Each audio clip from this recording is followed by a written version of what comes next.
Hey, in this video you will learn Finnish words that don't exist in English, and also you will learn what these words reveal about Finnish culture and Finnish people. Let's get started. Untranslatable words aren't simply words, they can also reveal something about the concepts that are important in Finland and in the Finnish people's lives.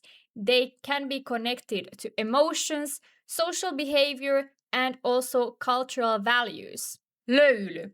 Löyly is related to sauna and the steam or the heat in the sauna. And it has a very important cultural meaning. As most likely you know, Finland has a lot of saunas and it's a very important part of our culture. We can say, heitä vähän lisää vettä kiukaaseen. Haluan kunnon löylyt. Throw more water on the sauna stove. I want proper sauna steam.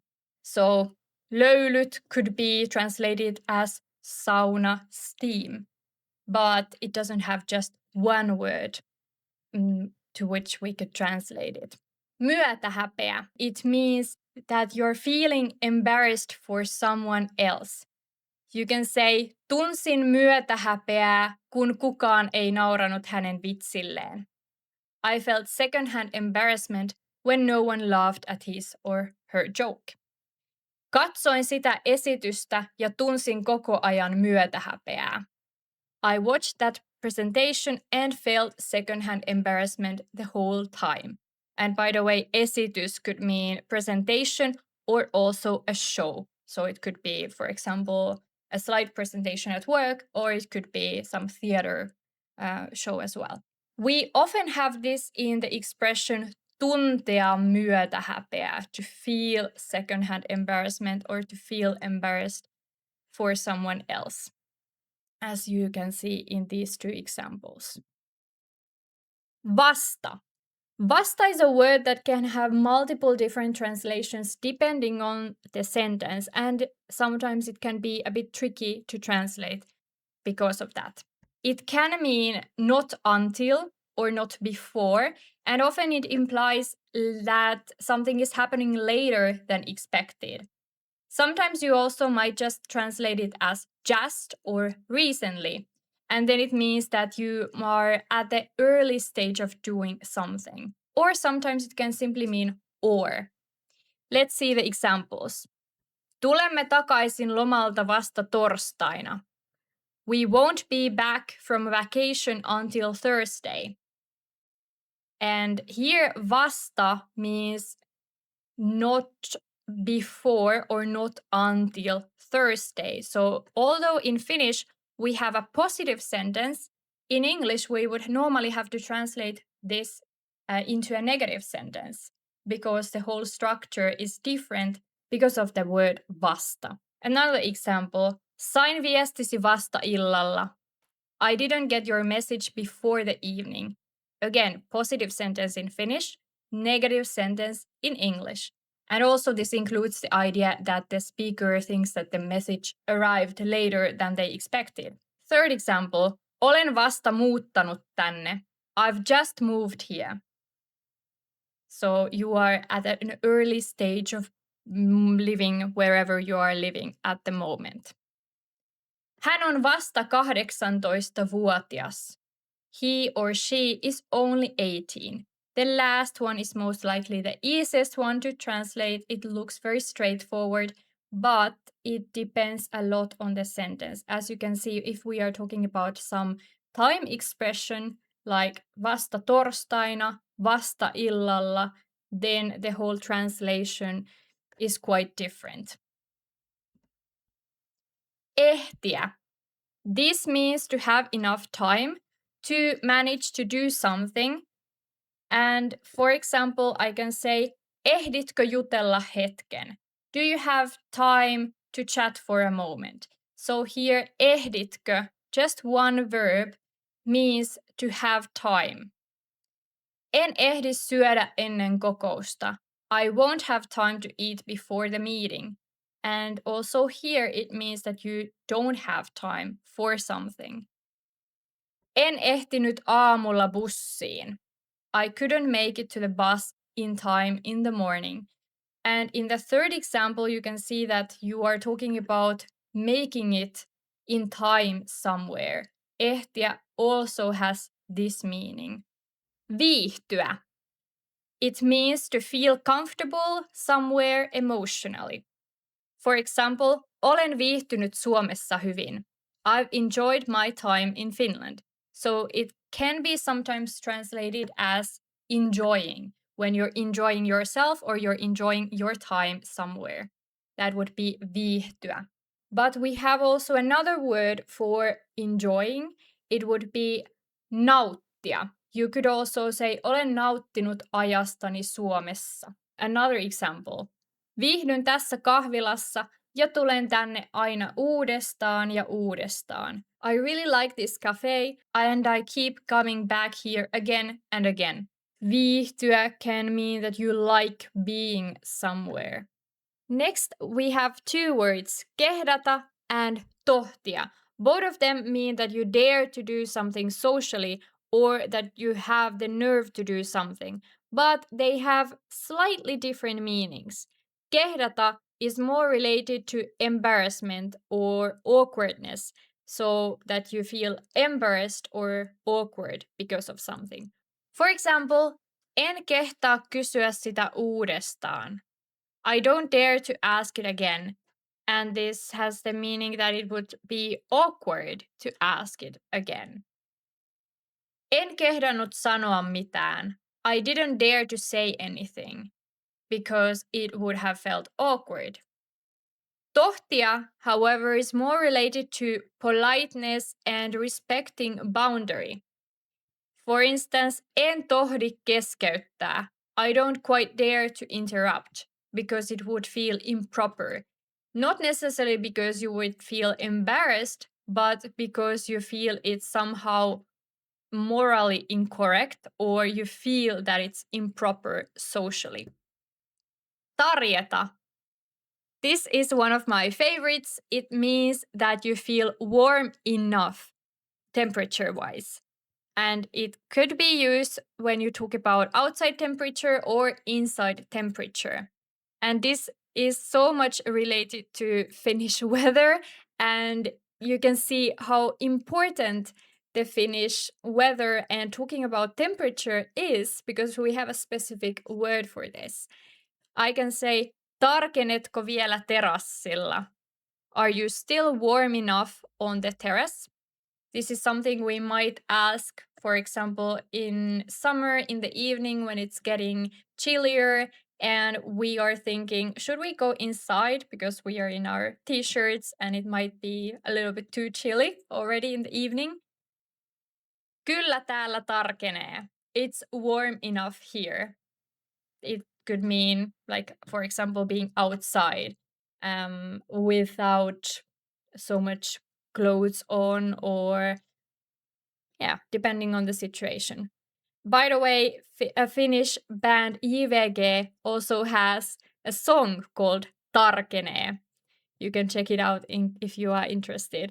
Syksyllä ei tarkene enää ilman takkia. In autumn, it's no longer warm enough without a jacket. The two of these last sentences are actually impersonal sentences, so you are not stating the subject, you are not saying who feels warm enough. It means in general that people feel warm enough.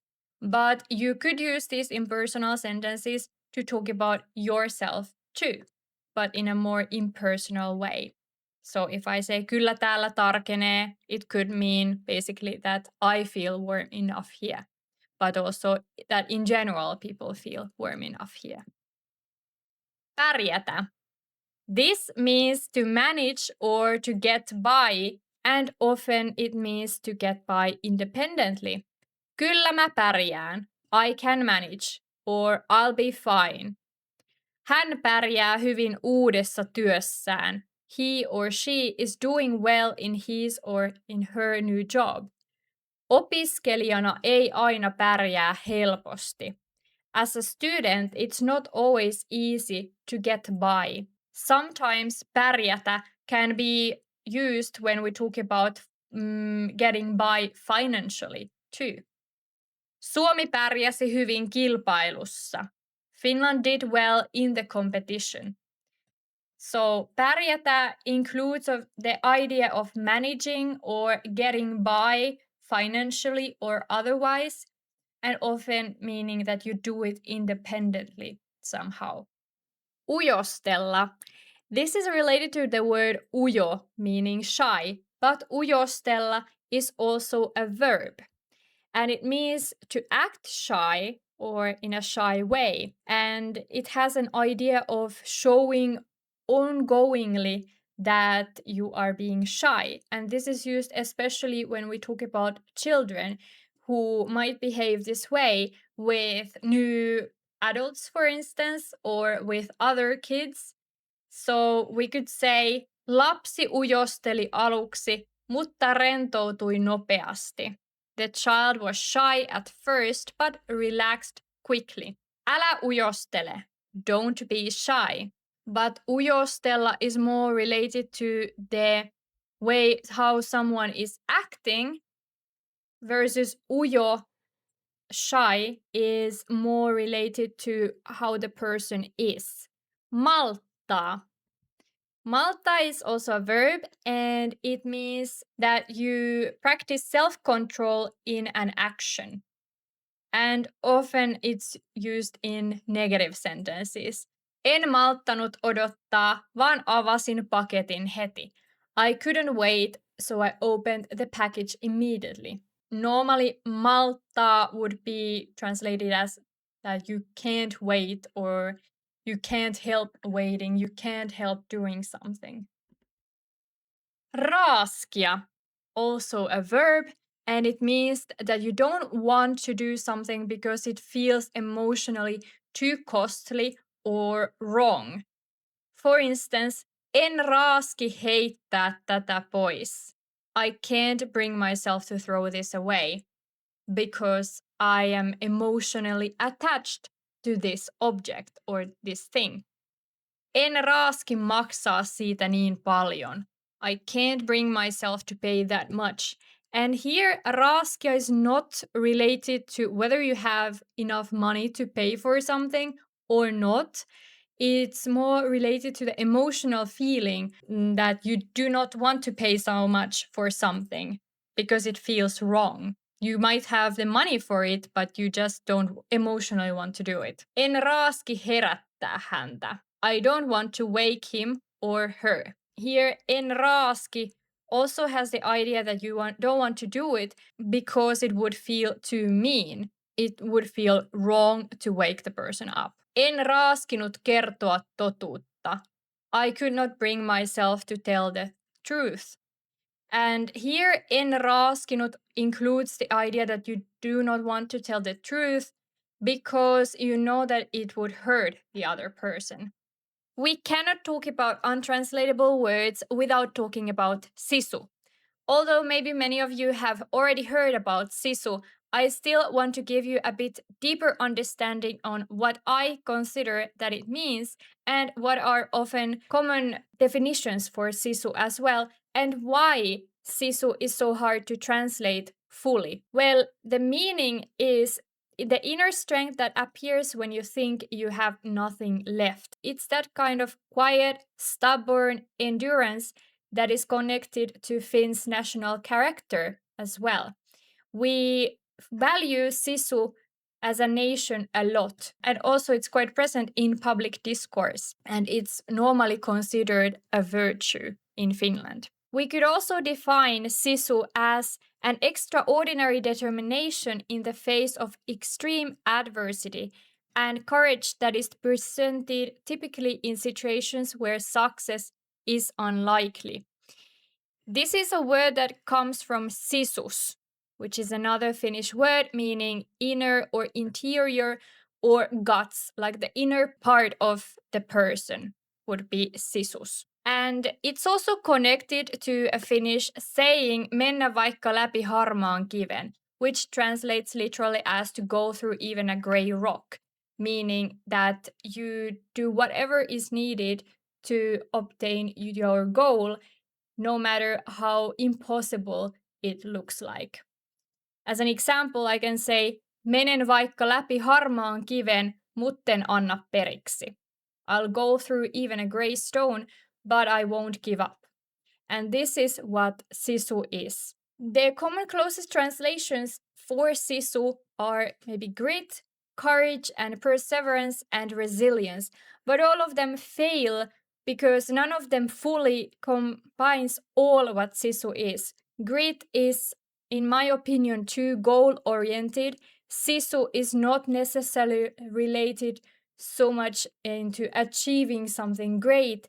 It can also mean surviving and going on and not giving up. Courage sounds very emotional and heroic, but sisu is not necessarily about something heroic. It can simply be the will to continue, even though nobody's really looking at you, nobody's watching, nobody else cares, but you still go on. Perseverance is a bit too neutral, in my opinion. It doesn't include everything that sisu includes. And resilience somehow sounds a bit passive and not strong enough. Sisu includes a paradox. It means that you continue even when you don't believe you will succeed, or even when succeeding is very unlikely. And we have seen great examples of sisu in the Finnish history. Finland has struggled a lot. It has been an extremely poor country, and it has left its marks in our society. I actually talk about this a bit more in my other video. You can check it out here if you're interested. One of the greatest examples of sisu in the Finnish history is the Winter War. Maybe some of you have heard about Winter War. Well, that was the war that Finland had against the Soviet Union during the Second World War. And as you know, the Soviet Union is the biggest country in the world, and it had a huge army, and Finland was greatly outnumbered.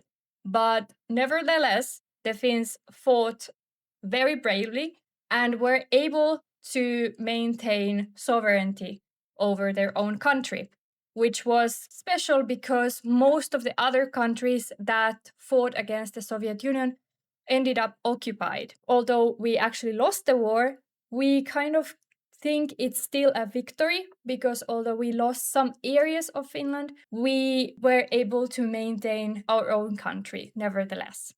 And it was also a war that looked like it was in a way impossible and looked very outnumbered, and it didn't have really great prospects at the time. But this embodies what sisu could be in its most extreme sense. And here you have some example sentences how we can actually use it. Minulla ei ollut enää voimia, mutta jatkoin sisulla. I had no strength left, but I kept going with sheer determination. Se ei ollut lahjakkuutta, vaan sisua. It wasn't talent, but stubborn determination. So it has this idea of being somehow stubborn and having sheer determination. Now I have a question for you. Does your language have words for these Finnish words? As you could see with these example sentences, we can always translate these Finnish sentences, but we might not be able to translate the word always in the same way. And translating these Finnish words would require multiple words in English. Is it the same in your language? Let me know in the comments. And if you like this video, let YouTube know as well so that this video will reach even more people and more people can enjoy learning Finnish. Kiitos kun katsoit. Thanks for watching. Moi moi!